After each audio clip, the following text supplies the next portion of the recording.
Alguém que acredita fielmente ser a própria reencarnação do Filho de Deus, uma mulher em estado catatônico, recolhida no canto de um cômodo sem conseguir segurar seu próprio filho nos braços.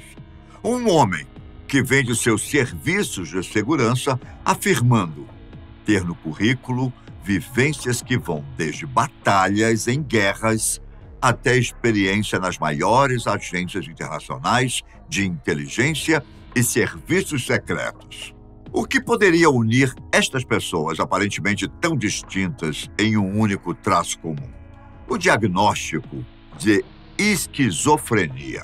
Esta é uma das doenças mentais mais avassaladoras que assombra a humanidade e pode acometer até 1.600.000 brasileiros e cerca de 23 milhões de indivíduos em todo o mundo, de acordo com dados da Organização Mundial da Saúde, OMS. Apesar de ser, de certa forma, popular, muito do que é difundido sobre a esquizofrenia passa por uma ótica fantástica, que é alimentada principalmente por representações fictícias em filmes e livros, ou pejorativa, advinda principalmente de um histórico preconceituoso que se alastrou através de manicômios ao redor do mundo, em uma época que o pensamento higienista, infelizmente, predominava e excluía tudo aquilo que fosse diferente do padrão estabelecido. Contudo, como veremos hoje, a esquizofrenia é um fenômeno extremamente complexo e que necessita de muito conhecimento, vindo de diferentes áreas que tentam dar conta das suas manifestações, dos seus sintomas, seu diagnóstico e, principalmente, um tratamento digno que abarque tanto os pacientes quanto suas famílias. E, para isso, vamos delimitar com clareza nosso tema, para não haver dúvidas, né? Digo isso porque, além de tudo, a esquizofrenia é frequentemente confundida com outros transtornos ou síndromes, principalmente por conta dessa difusão de informações erradas ou deturpadas. Um equívoco que acontece regularmente, por exemplo, é com o transtorno dissociativo de identidade, um distúrbio que tem como principal característica a dissociação ou fragmentação da personalidade. Falando nisso, o filme Fragmentado, de 2017, é uma boa forma para explicarmos essa distinção, ainda que seja necessário ter cuidados com elementos alegóricos da obra ficcional.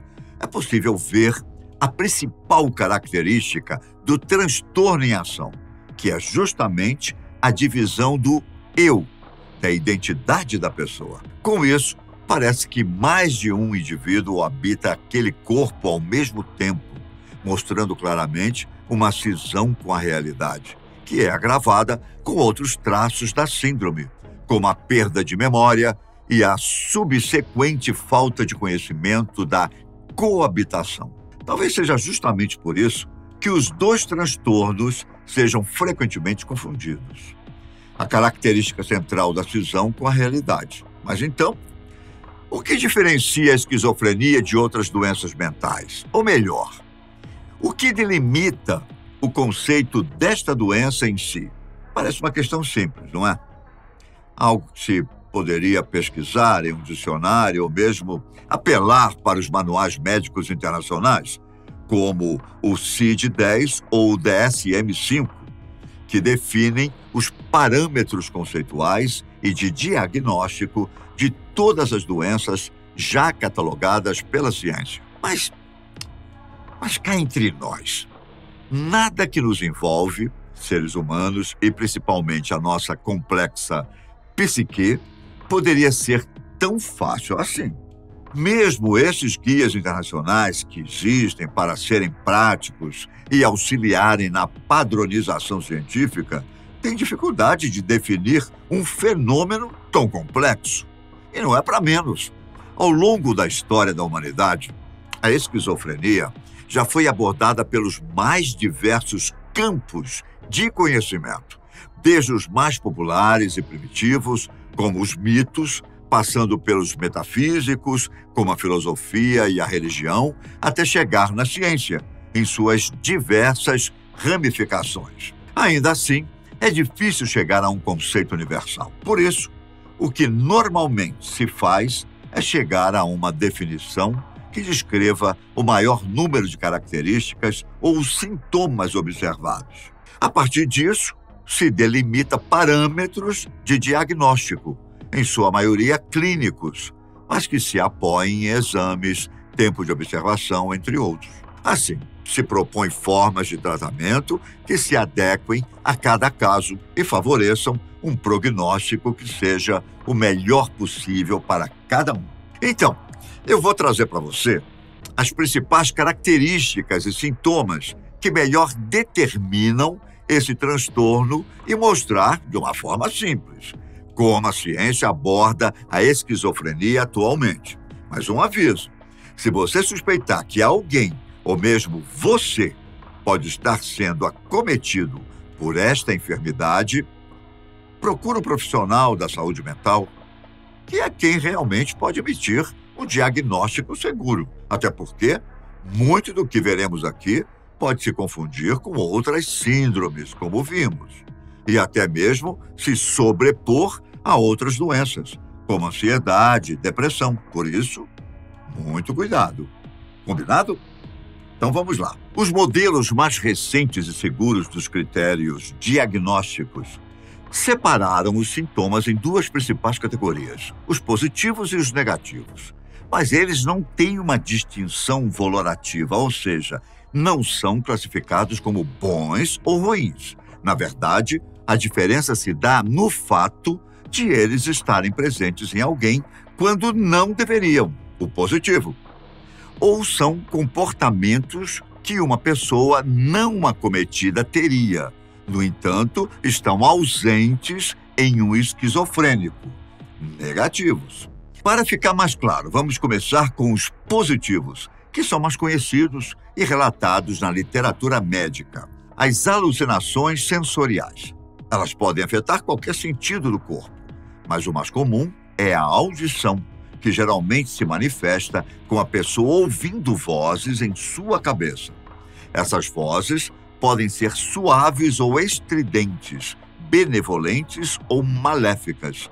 Podem dar conselhos ou serem imperativas, exigindo que algo seja feito por quem as ouve.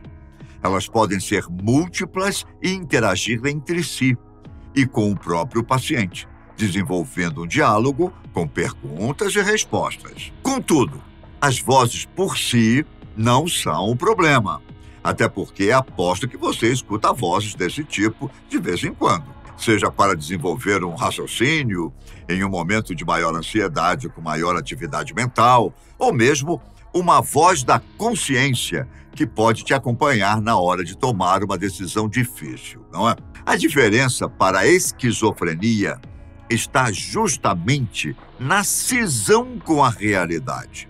Uma pessoa que não sofre do transtorno sabe ponderar que estas vozes estão apenas em seu interior e até mesmo sabe utilizá-las para se organizar, como nas situações que exigem planejamento ou escolhas. A questão é que, para o esquizofrênico, este fenômeno está acontecendo na realidade, assim como se manifesta na sua cabeça. Não há distinção. Por isso, elas são tão penosas, causam medo e ansiedade em quem as ouve. E por esse motivo, também podem ser perigosas para o paciente e as pessoas à sua volta, pois podem levar as pessoas a fazerem coisas que normalmente não fariam. Só que, novamente, esse não é um motivo para gerar afastamento e reforçar preconceitos. Pelo contrário, nosso intuito é fazer com que o conhecimento chegue cada vez em mais pessoas para ampliar e popularizar as formas de controle e tratamentos que veremos mais à frente. É importante saber também que a forma e os conteúdos dos sintomas frequentemente refletem a criação, cultura, gostos e outras interações sociais que constituem o indivíduo. Por exemplo, um jovem que gosta de histórias em quadrinhos e filmes de ação pode ouvir as vozes de um super-herói. Por outro lado, uma pessoa mais velha, que teve uma criação religiosa tradicional, pode ouvir mensagens de entidades de outra dimensão, como anjos ou demônios. A segunda alucinação sensorial mais comum é a visual. Elas podem ser mais complexas, partindo destes conteúdos caros aos pacientes que acabamos de ver e são capazes de representar pessoas, entidades ou cenários completos. Podem também ser mais simples, com objetos, animais ou outros elementos que aparecem e desaparecem com determinada frequência. Alguns indivíduos podem reagir a estas visualizações com admiração e encanto, quando acreditam que estão testemunhando algo extraordinário, ou que, por algum motivo, foram eleitos para presenciar um acontecimento muito importante. Outros sentem medo e podem ficar aterrorizados se forem acometidos por conteúdos ameaçadores e que, de alguma forma, ameacem sua integridade ou a realidade à sua volta. As alucinações que acessam outros sentidos, como olfato e paladar, são menos comuns, mas ainda assim podem ser observadas. Os pacientes têm ainda mais probabilidade de experienciar estímulos que afetam mais de um sentido ao mesmo tempo, o que os tornam ainda mais convincentes e realistas. Outro sintoma positivo, que é bastante comum na esquizofrenia, são os delírios ou as ilusões. Eles também têm diversas formas e manifestações. Então vamos falar primeiro dos delírios de grandeza. Estes fazem com que as pessoas acometidas acreditem que sejam extremamente importantes, incrivelmente inteligentes ou até mesmo um ser divino, como uma encarnação de um Messias. Visto de fora, pode parecer que pessoas que apresentem esse tipo de sintoma sejam mais difíceis no trato diário por conta do acometimento, que geralmente acarretem prejuízo nas habilidades sociais. E, de fato, pode ser que seja mais difícil, principalmente para a família ou para quem tenha convívio próximo, pois muitas vezes é difícil sustentar o discurso de uma pessoa em delírio. Mas é importante que elas sejam acompanhadas de perto, para que não passem ao ato, ou seja, não façam na realidade aquilo que pensam que podem fazer em sua fantasia, como parar um trem com o próprio corpo ou voar ao saltar de um prédio. Só que os delírios mais comuns em esquizofrênicos são as ilusões persecutórias ou paranoicas, que acometem cerca de 70% das pessoas diagnosticadas pelo menos uma vez na vida. Esse tipo de sintoma produz fantasias de que as pessoas estão sendo perseguidas, que todos estão de alguma forma contra ela ou que, aliado aos delírios de grandeza, ela esteja no centro de um plano conspiratório maior que envolva governos, seres de outro mundo ou temas religiosos. No passado, pessoas que apresentassem esse tipo de sintoma positivo recebiam o diagnóstico diferencial de esquizofrenia paranoica ou simplesmente paranoia. Mas com o avanço das investigações e análises de casos clínicos, foi possível entender melhor os mecanismos de ação dos sintomas e sua frequência, o que possibilitou reavaliar os parâmetros diagnósticos, unificando as características do transtorno e anexando os delírios paranoicos na ramificação mais ampla da esquizofrenia. Estes são os sintomas positivos mais importantes. Agora, vamos para os negativos ou ausentes, aquelas características que normalmente se espera que uma pessoa tenha, mas que podem ser suprimidas pela esquizofrenia. Inclusive, é importante ressaltar que muitas vezes esse tipo de sinal aparece primeiro, antes que os positivos comecem a se manifestar. Por isso é bom ficar de olho para ajudar em um possível diagnóstico diferencial ou até mesmo para procurar ajuda precocemente. Um dos sintomas negativos mais comuns tem um nome que não costumamos ouvir com frequência: a volição. Trata-se de uma apatia extrema, falta de motivação ou incapacidade de iniciar e persistir em atividades dirigidas a um objetivo específico. Isso pode ser percebido pela falta de frequência ou resultados na escola, no trabalho, ou até na perda de interesse no autocuidado, quando atividades comuns, como tomar banho, escovar os dentes ou mesmo comer corretamente, são deixadas de lado. Todo esse quadro, alinhado aos sintomas positivos que vimos, como a dificuldade para conseguir sustentar um discurso de delírio, fazem com que o vínculo nos relacionamentos e o desenvolvimento das habilidades sociais de pessoas com esquizofrenia seja extremamente prejudicado, provocando muitas vezes um isolamento severo. Isso será ainda mais agravado com o segundo tipo de sintoma negativo mais comum, a anedonia. Ela é caracterizada por uma falta de prazer na realização de atividades comuns, mas diferente da volição, que está mais relacionada com a motivação.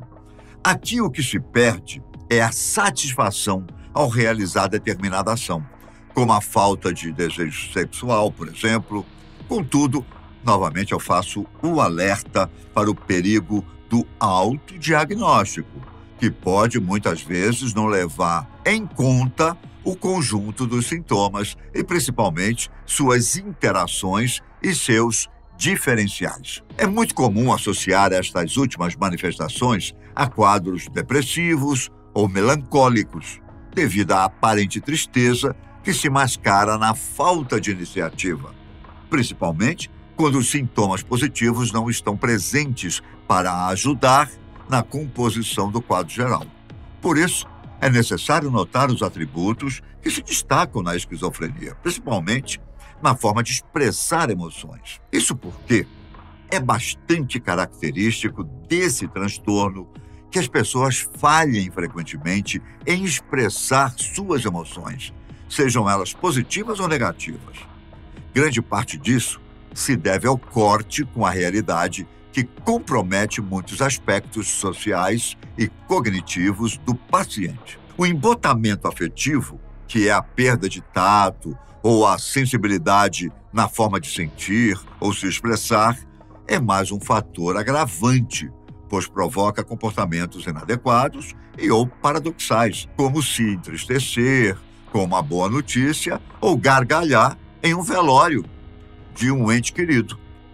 Outro sintoma negativo crítico é a catatonia, que provoca a falta de movimentos musculares normais, o que faz com que as pessoas fiquem por horas ou até dias, caso não haja intervenção, totalmente imóveis, congeladas, como num transe, em posições perturbadoras, que podem gerar várias lesões nos músculos, articulações e até complicações pulmonares. Há ainda outros sintomas que não se encaixam totalmente neste paradigma de positivo e negativo, ou são uma mistura dos dois. Normalmente, eles estão relacionados a algum aspecto neurocognitivo, como a capacidade do cérebro de interpretar, armazenar e processar informações, ou mesmo a habilidade de expressá-las através da fala ou outras formas de comunicação. Agora, quem está acompanhando até aqui e nunca observou nenhum desses sinais em sua vida,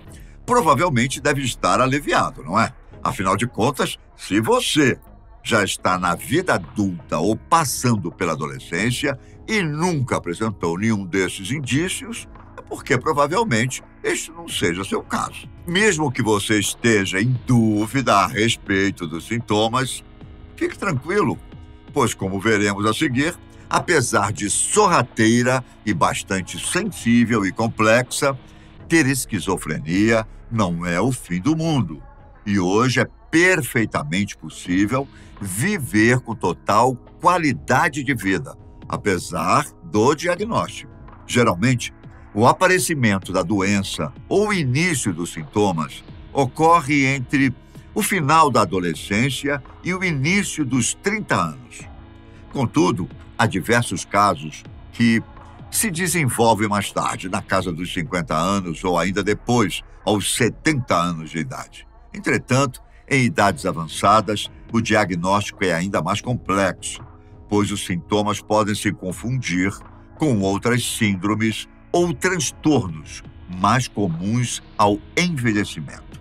O fato é que a esquizofrenia pode ser repentina em muitos casos, mas há diversos fatores associados ao aparecimento dos sintomas que, mesmo que ainda não expliquem totalmente as causas ou origens da doença, servem como apoio para o diagnóstico diferencial e para a eleição de fatores de risco. O principal deles é que, muito provavelmente, há um fato genético.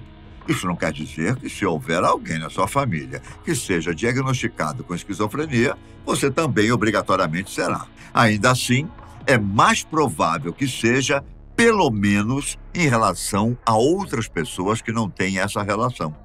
E por mais que ainda não seja possível apontar quais componentes do DNA estejam diretamente envolvidos, esses dados são seguros e se apoiam em pesquisas feitas com gêmeos idênticos que compartilham o diagnóstico, assim como as informações genéticas. Porém, os fatores sociais e ambientais são determinantes no aparecimento dos sintomas. E, novamente, por mais que não seja possível apontar claramente os motivos, pesquisas que elegem interações de correlação apontam que o uso excessivo de drogas, altos níveis de estresse e até mesmo as condições de vida em uma grande cidade aparecem mais vinculadas a pessoas que recebem o diagnóstico.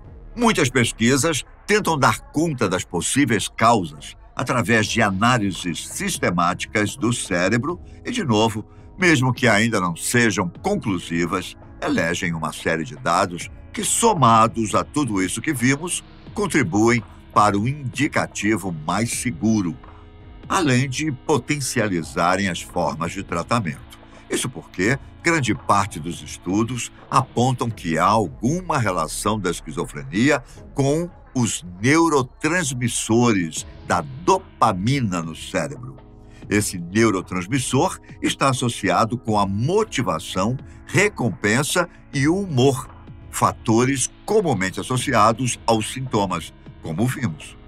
Normalmente, esses receptores são mais abundantes ou simplesmente não funcionam da maneira correta. Por isso, a maioria dos tratamentos farmacológicos utilizados, como antipsicóticos, agem justamente nessa interação e visam não curar o transtorno, mas diminuir os sintomas, para permitir que a pessoa acesse mais facilmente tratamentos mais completos, como a psicoterapia, e, a partir daí, aprenda a controlar ou conviver com seus fantasmas, restituindo a dignidade e promovendo qualidade de vida.